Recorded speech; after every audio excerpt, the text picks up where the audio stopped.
Hey, welcome to another episode of Business Mojo and Margaritas, where I get all up in your business in 20 minutes or less. I am Suzanne Proksa, your host, business strategist and coach for female entrepreneurs, and my jams just happen to be client attraction and marketing. So let's not delay any further. Let's dive in. Hey, today's show is sponsored by my very own Sue's Crew Elite membership. You guys have been waiting forever for this, and I'm finally taking the veil off and opening up the doors. The Sue's Crew membership is for female entrepreneurs who are legit serious about living the lives on their vision boards, but they aren't willing to sell their couch just quite yet for coaching. Ladies, if you know that you are not meant for mediocre, there's no way you're about to give up. You may not have all the answers, but with some guidance, you are going to completely show the world you are a force to be reckoned with. This is going to be the answer for you. Let's talk about what's included. There are two options. So option one is perfect for those of you who just don't have the finances to dive into something with a huge price tag. And that is the elite option. It gives you access, wait for this, to my courses and challenges so you can binge at will at a fraction of regular cost. You get Funnels on Fleek, you get the Client Magnet Masterclass series, Engage, Grow, and Monetize Your Facebook group, Instagram Famous Biz Babe, Load Up Your List, 5-day Client Attraction Accelerator, and Cricket's Crusher Live Client Attraction Challenge. Just to give you an idea, the value on these is $247, $147, $197, $37, $47, $47, $97. You do the math, but that's not it. You also get access to all of the videos and trainings on my membership site. So you can binge on videos and trainings from yours truly and other industry leaders on the topics of brand, client attraction, copywriting, course creation, creating and pricing packages, health and wellness, list building, mindset, sales, social media, strategy and planning, tech, time management, engagement, and visibility. You also get a special Facebook group for collaboration, interaction, support, and training, monthly Saturday power hours where I'm available live for questions, weekly training opportunities, a monthly drawing for a one-to-one session, and work bees where we actually work on aspects of your business in the group live. And then option two is available, and that is Elite VIP. Includes everything I just talked about above, plus a monthly one-to-one coaching session with me, value $300, the brand clarity course, which is valued at $497, and I must be losing my mind, my client tools that are available only to my clients, including the 90-day strategy accelerator workbook, valued at $700, and the forecasting and planning worksheet, which is sheer gold, valued at $500. And you're just going to crap your pants when you hear how low the investment is for founders. Ready? $57 a month for Elite, and $247 is all for VIP. So get your hiney in there before the founder's rate is gone. Go to SuzanneProksa.com/P/SuzCrew-Elite. I will see you in the membership. Hello, everybody. Welcome to another episode of Business Mojo and Margaritas. I am beyond geek today because I've got one of my favorites on the show. This girl is into everything, and she happened to be my co-host for We've Got Jokes. which was a Facebook Live show that we just discussed the possibility of bringing back. So today we are talking to Cristin Downs, and she is going to talk to us about managing your anxiety with systems. And since Cristin does so much, before we got started, I told her I would let her do her entire intro because there is no way I'm going to do it justice. Welcome, lady. Oh, thank you so much for having me, Suzanne. I'm excited to be here. Woo! Well, hi, everyone. I am Cristin Downs, and Suzanne and I co-hosted We've Got Jokes for a while. You can find us on Facebook. We're talking about bringing it back. It was super fun, non-serious business tips, advice. Talked about things that perhaps on other shows you might not hear about, which was lots and lots of fun. And so I think that's a good indicator of me. I like to work seriously, but I have a lot of fun while doing it. And I do lots of different types of things. My main project is The Notable Woman, which is a podcast and live show. And there's also a group. And the whole premise behind that is that every woman is notable, even if she doesn't quite know it yet. And so I have conversations with women who are doing amazing things in the world, very inspiring. And then I also just launched a Monday through Friday daily news podcast. And that's mostly because I personally am a super huge news junkie. And I know a lot of women, it's a lot. The news is a lot. And you don't really know what you're going to get when you turn on the news, what kind of ridiculousness. So I recommend, finding people that you really like that are going to give you news that you want to hear. And so that's what I personally do. And then I found that people were finding it helpful, the things that I was sharing. So I started doing two things. One, this Notable News podcast, which is a Monday through Friday podcast. I record it on Facebook Live and then repurpose it over to Anchor, and it distributes to 10 podcast platforms from there.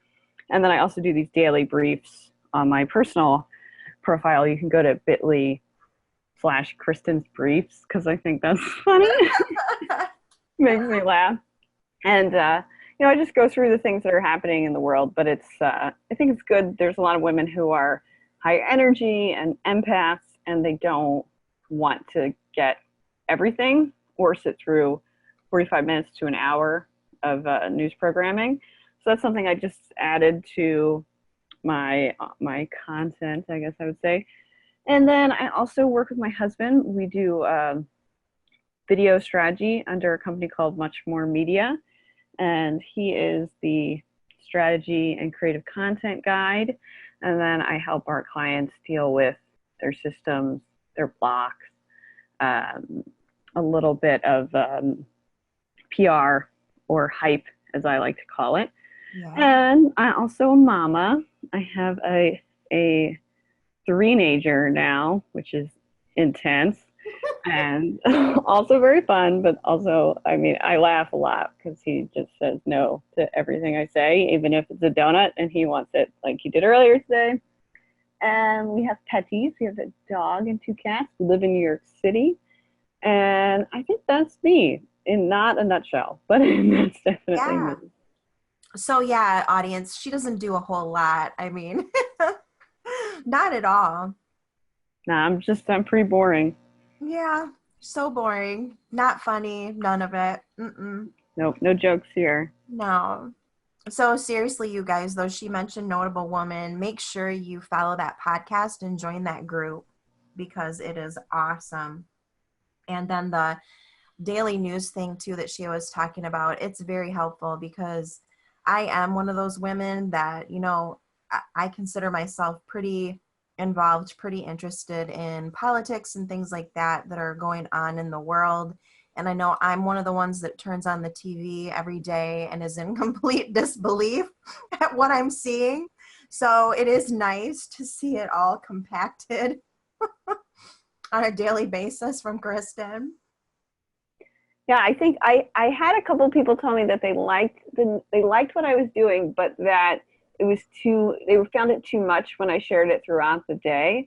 Mm. And so I thought, okay, I'll do it once a day. So every morning I share screenshots of everything I think you should know about, even if it's just a sound bite, and Mhm. then no more than 5 articles that I think you should read. And some days there's only 3, and some days there are 5. And the other day I cheated and there were 6, but mostly 5 articles that are sort of interesting, or they add some context to a more complex issue.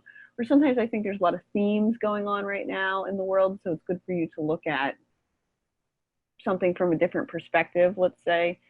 But I found that a lot of people were telling me that they just couldn't watch the news. It was physically hurting them, or they just couldn't deal with the onslaught of just breaking news, breaking news, breaking news, breaking news. And so doing something once a day, it feels manageable.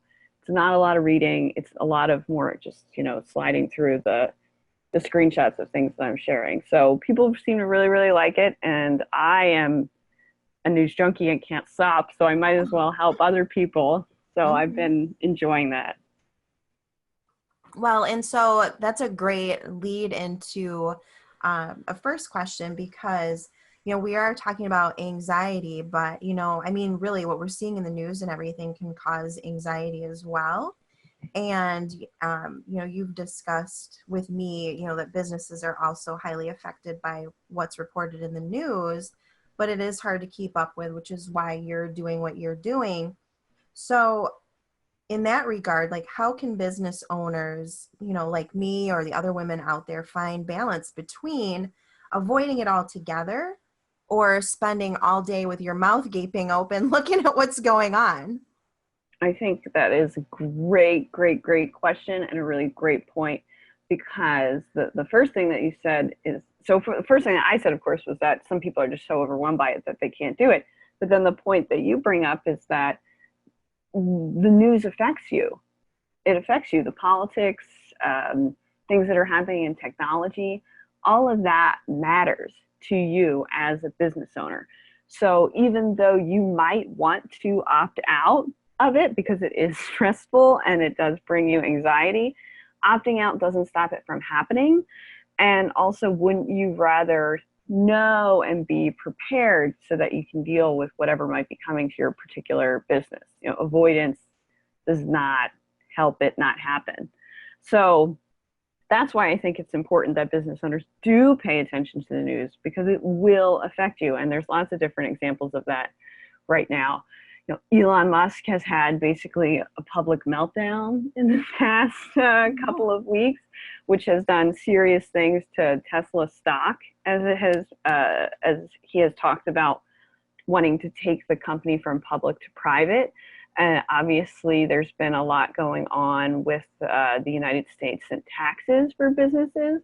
So you should absolutely be paying attention to that, depending upon if you're an LLC or sole proprietorship. There are different tax changes that are coming in 2019 that tax professionals aren't even quite prepared for. There are people still reading the law and trying to understand what it means for everyone. So that's something that has affected you if you're in the United States. And then, of course, if you are or are not in the United States tariffs that have been Mm-hmm. continually been changing over the past couple of weeks about what's getting a tariff and what's not, and then the different countries' responses to that. So that's just 3 different examples of things that have happened in the news that you wouldn't see necessarily in a normal, let's say you follow Social Media Examiner and they tell you what's going on in your social media platforms, which is good news to follow, and you absolutely should. But you should also pay attention to local, national, and global news for wherever you are, so that you can stay up to date on those types of things, because they will also affect your business.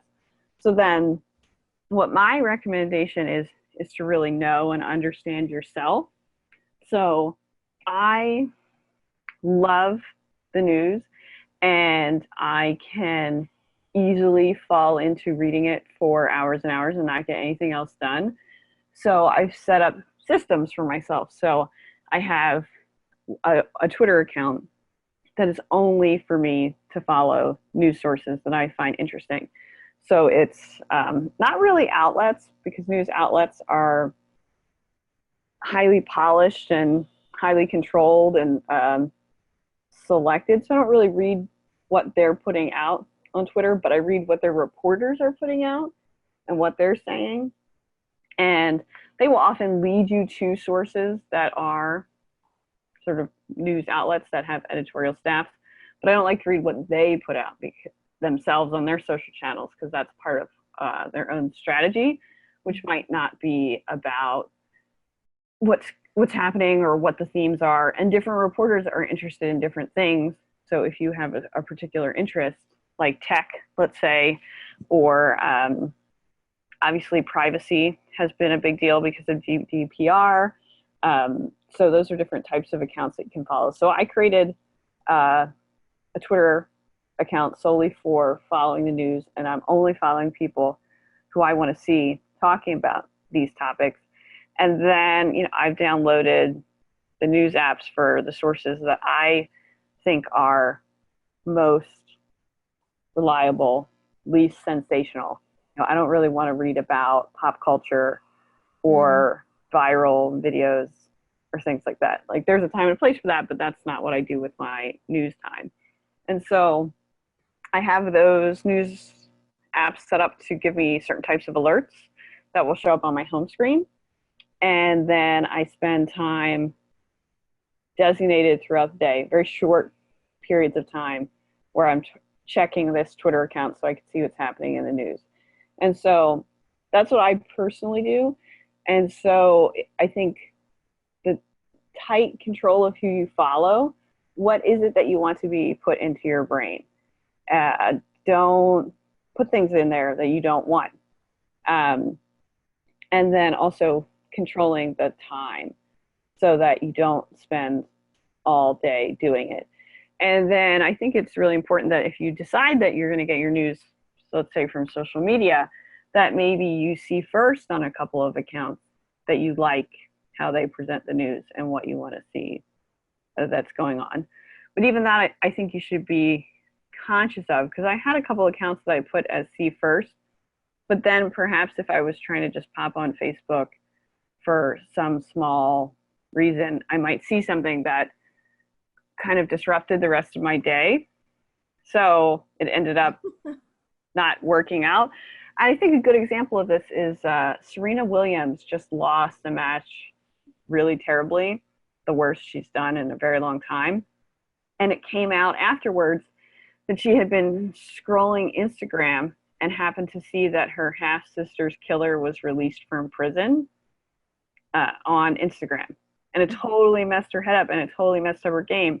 And I was a little surprised that a performer at Serena Williams' level would be on social media, 10 minutes before a match or whatever.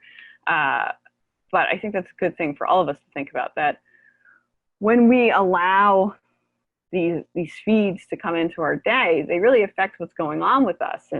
And Serena losing this match so badly is an extreme example, but it can happen to all of us, that we could lose our focus, our intentions based on what we see. So really thinking about what it is we want to see and controlling that. And I know, for example, a lot of people don't follow me because they don't like that I talk about politics, which is fine. It's your choice. You get to decide what you want to see in your feed.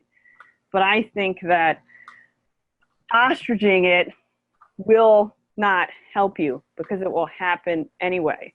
It will affect your business if you are affected by something that's happening in the news. So you have to pay attention to it, but you should control it and set up some sort of system that works for you. I know a lot of people really like the Skim, which is a daily email that'll give you the top news topics. They're a little like, snarky, sarcastic, which I enjoy. So that's an option too. So you could do the Skim, you could do notable news, you can look at Kristin's briefs, you can do something like the NPR podcast. CNN, I think, does a daily 5. It really depends on what works for you, but having some sort of system where you can touch daily news topics every day, and start to find who is reliable for you. You know, if something catches you by surprise that you feel like you should have known about, that means that your news sources aren't quite working for you, and you should find some other way to bring in more diversity so that you are covered when different things happen. Mm-hmm. Awesome. So let's divert then to anxiety in general. I was really surprised when I saw your topic come through, because all of my interactions with you are always, you're just always so happy and positive and full of laughs and everything. So I was really surprised to hear that you actually deal with anxiety too, especially since you do all of these things that are out in the public eye. So can you tell us about your anxiety and how it manifests in your life? Absolutely. So I have anxiety, and there are many, many, many members of my family that have anxiety. Many who are on medication for it. I didn't really understand that I had anxiety until I got much older, and the older I've gotten, the more comfortable I've gotten with being myself, and I think also the more comfortable a lot of people I know are with being themselves. And I discovered that really a lot of people have anxiety. And there are 100 billion possible ways that you can manage it. And some people, need to see a doctor and take medication, and I think that that is great. And maybe see a therapist or a counselor. I would always have had bouts of anxiety when my life has been very stressful, but it wasn't until after I had my son. And I think it's a real shame in our society that we don't talk a lot about what happens to women after they have a baby. You hear a little bit about postpartum depression, but that's really it. You don't hear anything else about any of the physical stuff that happens or any of the changes that happen. And in fact, anxiety is really common after you have a tiny human because of the change in your hormones, as are many other things related to your hormonal changes. But I started to notice probably around, I'm going to say like 11 months after my son was born. So this is around the time where we're transitioning out of breastfeeding and pumping into him, having cow's milk and solid food. And I started to notice that once I started to have to leave for work, I immediately had to vomit. It was like super, super nauseous. And I had an experience that since I was in college. There's a time in my junior year of college where I had just gotten myself really overbooked. I had 3 majors. I think I was an officer in like 15 clubs and a member of like 10 others. And I had an internship, and I just was stress puking all the time.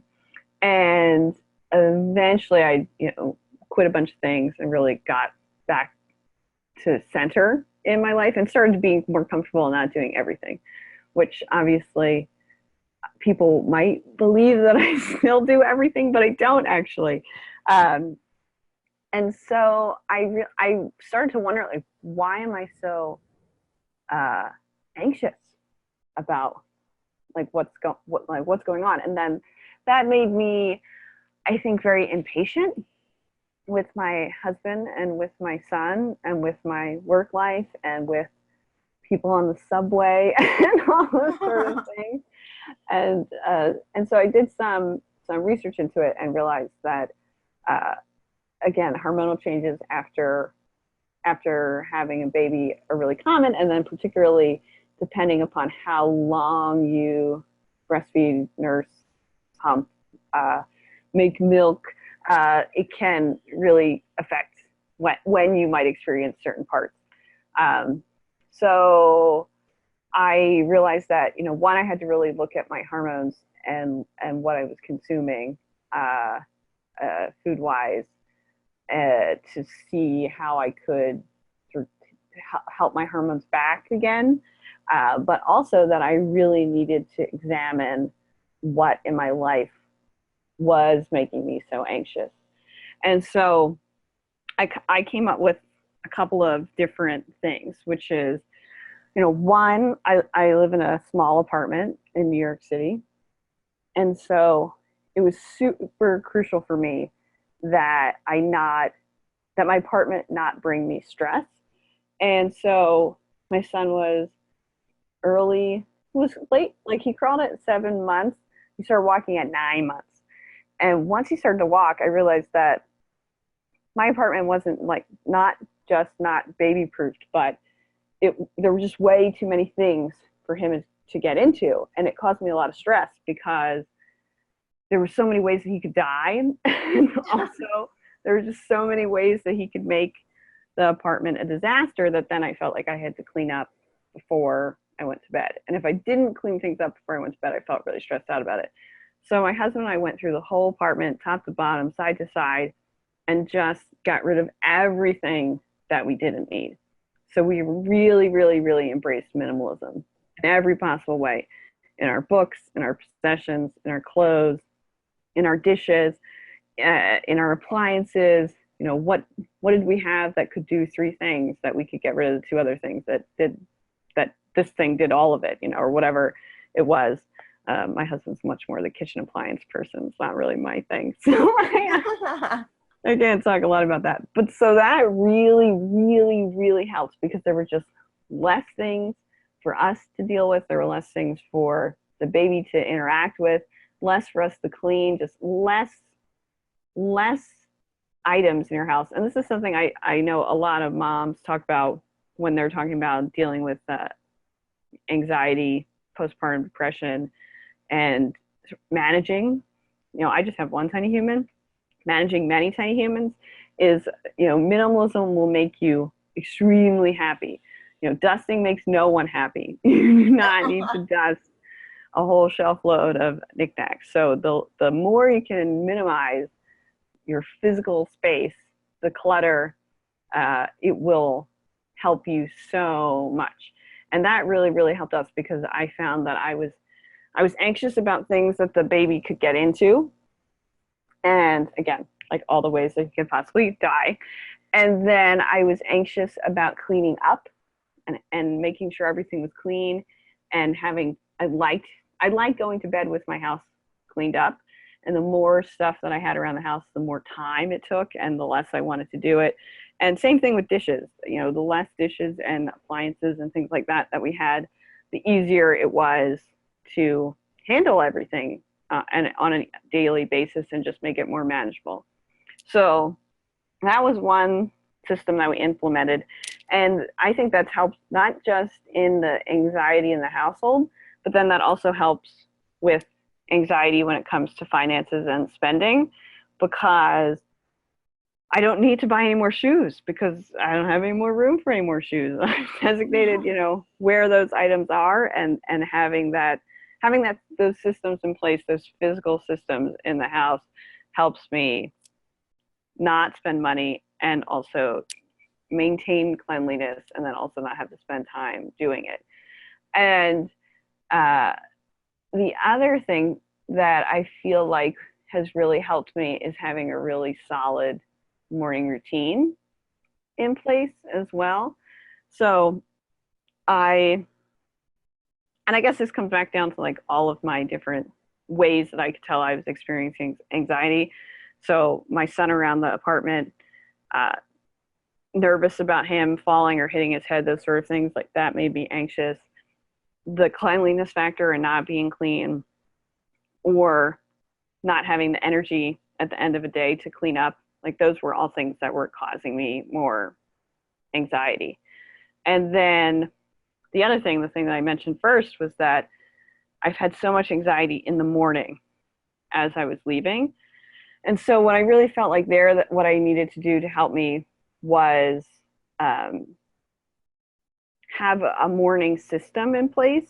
And really my evening systems and my morning systems are tied together. So at night, I make sure that I prep whatever I'm going to wear the next day, and I prep my food for the next day. And I also um, make sure I get enough sleep, which is not something I could do when I was a new mom. There was no sleep, no sleep for a long time, which also caused a lot of anxiety. But once my son got good at sleeping, and now he is an expert, but it took some time. But now it's really important to me that I get enough sleep. And I'm a night owl. I like to stay up late, but I have had to really rework how I approach my work and night times and mornings. And so now I go to bed fairly early, and I get at least 7 hours of sleep. And then when I wake up, I have lemon water. I do a stretching, sort of self-created, because I've worked in the theater for a very long time and had to do a bazillion and a half classes on human movement and dance. So it's a combination of different things that I've liked from those classes, as well as a little bit of yoga and a little bit of Pilates. And then I do a visualization and gratitude meditation. And then just recently, my husband got me for my birthday, and it's going to sound a little weird, but I really wanted it, which is an exercise bike. And so I felt like if I got a gym membership, I wouldn't actually go. And I try to do routines and stuff like that, but it's really hard when you have a tiny human, because they'll say, I want a cookie, or I need some blueberries or whatever. And so, having to like stop a tape, or, oh, you forget to stop it, and then you come back and you got to find her, whatever. Whereas a bike, I can just get on and off and do whatever I needed to do for him. And so I do that, and then I go for a very long walk with my dog. And all of these different things I feel like have given me this great well to pull from, so that I don't feel as much anxiety as I am leaving for the day. I feel like I'm well rested and ready to deal with whatever it brings, which is always so many things. But I really feel like that morning routine has given me, I would say it's a hard reset, and a place to pull from. And so these are systems that work for me. But again, I think the place where it really comes from, and again, of course, it depends on what your anxiety is coming from, both physically and also, maybe environmentally, mentally, socially, whatever it might be. And so for mine, it really is postpartum and managing my hormones. So I am, working with a nutritionist on food, and have been for quite some time, and what I need to be having more of and what I need to be having less of, so that I can get back into a better place as far as all that is concerned. But then what helps me manage sort of the symptoms is by putting these systems into place. And the way I decided what systems I was going to put into place was by really spending time looking at what is causing me to feel anxious throughout the day. And then those are the things that I can really analyze and then put a system into place. So if you are feeling like your household is causing you stress, I really suggest minimalism as an approach to that. If your partner is causing you stress, I really suggest having a conversation with them, because I really feel like my husband is my partner in all of this.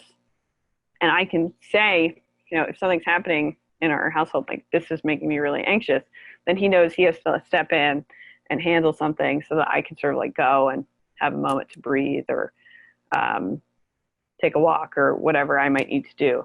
And then the morning routine also really, really, really has helped me get into this great place, so that I can go about the day. And then perhaps the last thing, and I know nobody probably believes this, but I have gotten excellent since I've had the tiny human about saying no, because so many people, I never really realized how many people asked me for things, but also that I said no, pardon me, I said yes to everyone. And the reason I did is because I really felt like people wouldn't like me if I said no. So I said yes to everything and just got myself really, really overwhelmed. And so what I did at first, because I had no barometer of understanding what I should or should not say no to, was I had an Evernote in my phone that said, you know, these are the 5 people that you've said yes to lately. And you can have no more than 5. And so if I hit my 5, I would say, no, I can't help you. I'm sorry. I'm all booked up right now on things I'm doing for other people. And then eventually I got to the point where I don't need that list anymore. I'm much better at knowing this serves me, this doesn't serve me. I'm over, you know, tapped out right now. But at first I really had no idea. I couldn't tell. So having my little list was a good way for me to check into something visually because I couldn't feel it. I think I have a tendency to be very much in my head. So systems that let me get into my body, like my morning routine, or like notes in my Evernote that remind me of things that I'm currently doing. Or I also just recently got the Fitbit, which is a really great way for me to tap in, like, how am I moving around? And that also really, really helps me. So those are all, so that is sort of how my anxiety has really come into play for me since I had the tiny human, and then the way that I've used systems to manage it.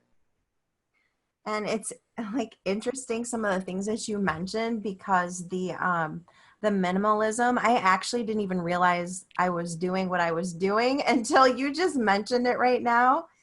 A few weeks ago, I deal with anxiety too. I tell people this all the time, anxiety, depression, I've got all of it. And a few weeks ago, I went on some kind of crazy, I don't know what, but like took everything out of my living room, including an entertainment center. The entertainment center ended up out on the curb. This is like a $2,000 plus entertainment center.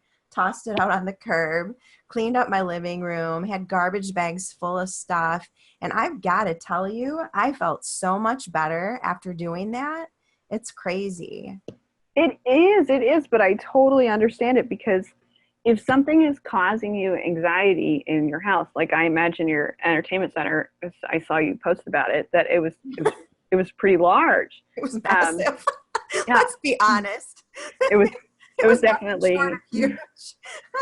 it was definitely like 2 or 3 bodies in there, I think, no problem. But I totally understand it. And the first time that I was in some sort of mom group or whatever post baby, and someone mentioned minimalism as a way to deal with anxiety, I was like, you know, that's hippie shit. Like, whatever. I don't even know what that means. But then I really started to understand it, that stuff in your life can really cause you anxiety. If you're scared you're going to break it, or if it's too big, or if it's too hard to clean, or any of these things, like, they can really be triggers. And so why keep them? And I find that since my husband and I have done this, where we've really, and I mean, we didn't do the whole like hold it in your hand, do you feel joy thing or whatever, but we did really look at our space and our objects and our clothes. And I don't know about you, Suzanne, I definitely am in this group where I will buy something clothing wise that I feel like should work. I feel like I should look good in this. I feel like this is going to work out. And then it doesn't. And then I keep it anyway. I don't return it. I keep it. And then it's a constant source of anxiety because I look at it and I think, oh, that makes me look like I have 4 boobs. But, you know, it's going to work out someday. And, but it doesn't. And I continue to keep it anyway. And it just causes me stress every time I see it. And so I I realized that was, torture, like self-torture. And so I really went through all my clothes and I put every single thing on. And I said, okay, I love this. I love how it looks. I love how I feel in this. Or, I hate this. I've always hated it. I'm going to go donate it right now. And so Mike and I became really good friends with the gentleman who runs the local donation center, that, nonprofit. And they have a little thrift store that they sell, and they give, buy food for people. And I was like, this is great. This is great. It fulfills all my needs and desires. Any clothing that you have that can't be sold, they either give to a homeless shelter, or if it's really, really in bad condition, they will bring it to cloth recycling. And so I just couldn't believe all of the ways that I was sort of creating my own anxiety. But minimalism helps so much, and I really do recommend it for everything, not just your physical space, but also I really think that your clothes, your purses. I feel like sometimes we buy things that maybe people are emotional spenders. They buy something that they feel like they should like, they don't like it, and then you're just perpetuating how you feel about it every time you see it. And so there's all these different ways that I think that we can help with anxiety, and definitely minimalism is a huge, huge help, I think, to a lot of people. Yeah, well, I think that the audience will definitely get some great ideas just from the things that you do, and maybe just stuff they never would have thought of before. Like I said, I didn't even realize I was doing what I was doing. So I think that that's awesome advice, and cool that you have so many different things that you do. It makes me look at like all of my little routines too. I'm like, oh my gosh, I've created systems as well and didn't even know I was doing it. So it's a great advice for people if you feel like your anxiety has just got control of you and you just don't even know where to go. For sure. And I think the other thing that's important to note, Suzanne, is that it's good for everybody, just like you and just like me, that if you do have little systems that you've already put in, little routines, that if you can identify that those are there because they help you with your anxiety, then you know how important they are and you won't put them off, or you won't let someone else put them off. If someone says, oh, we don't have time for you to do blah, blah, blah, or we have to go, you say, no. This is like my medicine. Okay. I need to do whatever this is. And so it really helps me know that, and same thing, my husband now, he does a morning yoga flow and a morning meditation. And we have it worked out in our morning that, I do this and this, and then he does this and that, and it works out. And I know that if he's being a little grumpy with me in the morning, I'll say, did you do your morning routine yet? And if he says, nope, I'll say, here's your yoga mat. Get in there and get it done. And so if you know that it's important to you, that it's not just a routine, it's a system to help you manage your anxiety, then you're going to treat it with respect, not just the idiosyncrasy of yours. And then also it really does help that my husband and I both know what we need. So if you do have a partner or sweetheart that is important for them to know that this is important to you, so that they'll help you make the time, or tell you, or if I tell my husband, okay, I haven't done this yet, so, well, we gotta make that happen. How are we gonna get this in? And same for me with him. So I think that it's important to think about all of that. Definitely. So, Cristin, I'm sure that people listening are wondering how they can connect with you. I know you mentioned your Facebook and a group and everything. You want to tell them how they can track you down? Absolutely. Well, I am on the internet.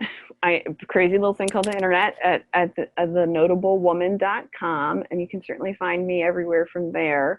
On social, I am The Notable Woman, just at The Notable Woman web. And if you are interested in a group of awesome women who are doing amazing things, that is called the societyoFnotablewomen.com, and that will redirect you over to the Facebook group. Nice. I love it when people make it easy. Me too. Domain names are so cheap. Yes, right? Just do it. And I can't tell you the number of times I'm on Facebook thinking, because so many people have group names that sound so similar to each other. And so I'll be participating in a challenge or something, and I'll be trying to go find the person's group, and I'll be typing woman, woman, women group business. What is it? I don't know. So, everybody's got a version of heart-centered entrepreneurial women. Yes. And so when people can either one, make it different, like Suzanne, which I love, or two, the URL really does help. Definitely.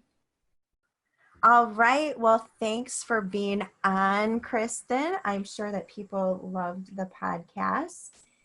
And to all of you listening, Cristin just mentioned that I also have a group. Mine is called Business Mojo and Margaritas.